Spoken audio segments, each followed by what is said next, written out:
Aujourd'hui, c'est la Iloula du Chida, le Rav qu'on appelait le Chida.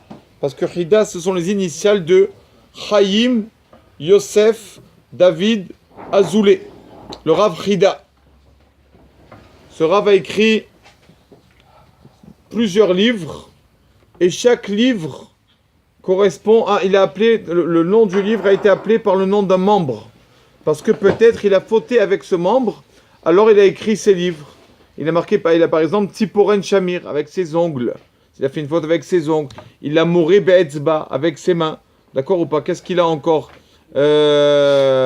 Marzik Beracha. Qu'est-ce qu'il a? Moré Be'etzba, Tziporen Shamir. Comment ça s'appelle là-bas? Goudal. Bon, il a plusieurs livres. 248 livres par rapport à chaque membre qu'il a dans le corps que peut-être il a foutu avec ce membre. C'est quelque chose de surnaturel. Le Chida, il donne... d'abord, je parlerai du Chida. Il y a plusieurs histoires sur ce Rav. Mais une des histoires connues qu'a raconté le Rav de Chadiaou, qu'il est arrivé... Vous savez que le Chida, il a écrit un livre qui s'appelle Margal Tov. Comme il tournait dans le monde pour ramasser de l'argent pour la terre d'Israël. Alors, il a écrit un peu dans toutes les communautés où il était. Il est arrivé à Constantine, c'est marqué là-bas. Et il est arrivé là-bas, et il a vu les femmes. Il a vu les femmes que... Il a vu les femmes qu'après Tisha B'Av, le jour du 9 Av, c'est un jour de deuil, après la moitié de la journée, après Chatzot, les femmes elles ont commencé à changer les draps. Il a dit là-bas, ils ont vu des femmes qui sont mis à peindre la maison, à faire le ménage, le Tisha B'Av l'après-midi. Et le Rav Frida, il a vu ça, il a dit, mais qu'est-ce qui vous arrive? Qu'est-ce que vous faites? C'est un jour de deuil, Tisha B'Av, le jour où le temple a été détruit, le 9 Av. Comment vous faites ça? Arrêtez tout ça. Vous n'avez pas le droit de faire tout ça.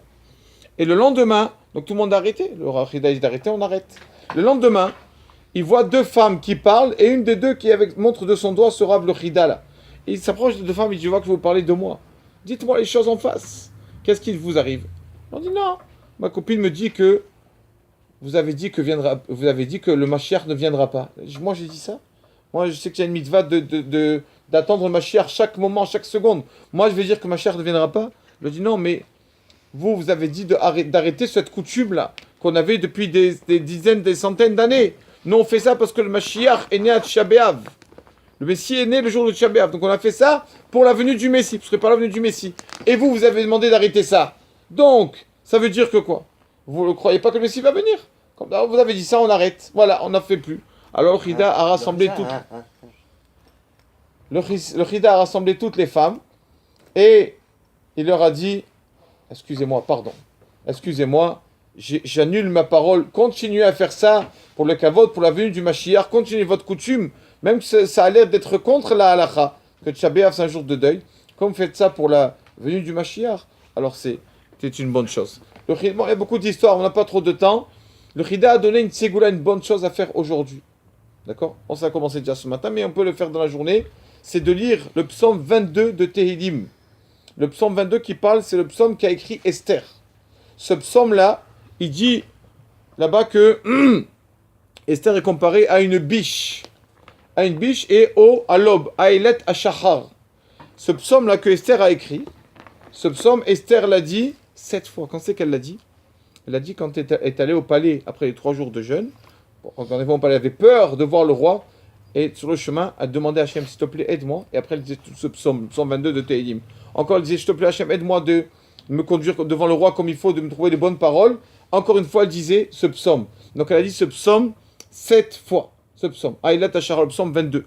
Et il nous dit, le Rav le Stapler nous dit que le roi Dieu préserve quelqu'un qui a la maladie. D'accord, la maladie connue. C'est bien qu'il lise ce psaume aujourd'hui aussi 7 fois. À chaque fois, il demande Rifou Hachem avant chaque fois. D'accord? Pourquoi? Quel rapport il dit le Stapler entre la maladie maintenant et ce psaume-là? Il dit que il y a un rapport. Aïe, c'est une biche. D'accord? Le mari de la biche, c'est un cerf. On sait que au début, il est facile à attraper, un cerf. Mais quand ces cornes commencent à pousser, alors là, ça devient plus compliqué. Quel rapport avec l'aube? L'aube aussi. L'aube, tout est noir, il fait nuit, l'obscurité. Mais on commence à avoir un peu de lumière là, un peu de lumière là, un peu de lumière là. Finalement, le jour se lève. Et il dit le Stapler, un grave très connu, il dit c'est ça, la maladie, c'est comme ça, malheureusement. on voit un peu là, dans le corps de la personne, on dévoile un petit truc là, après un petit truc là, après ça s'est, ça s'est propagé là, et là, Hachem Ishmor, Dieu préserve. Et donc il y a un lien avec cette maladie que Dieu nous en préserve. Donc c'est bien de lire ce psaume aujourd'hui, le jour du jeûne d'Esther, ce psaume qui a été écrit par Esther 7 fois. Le psaume 22 dans Taïlim, Lamlaseh Achalet Hashachar, Mizmor le David. Baruch Adonai Leolam. Amen ve Amen.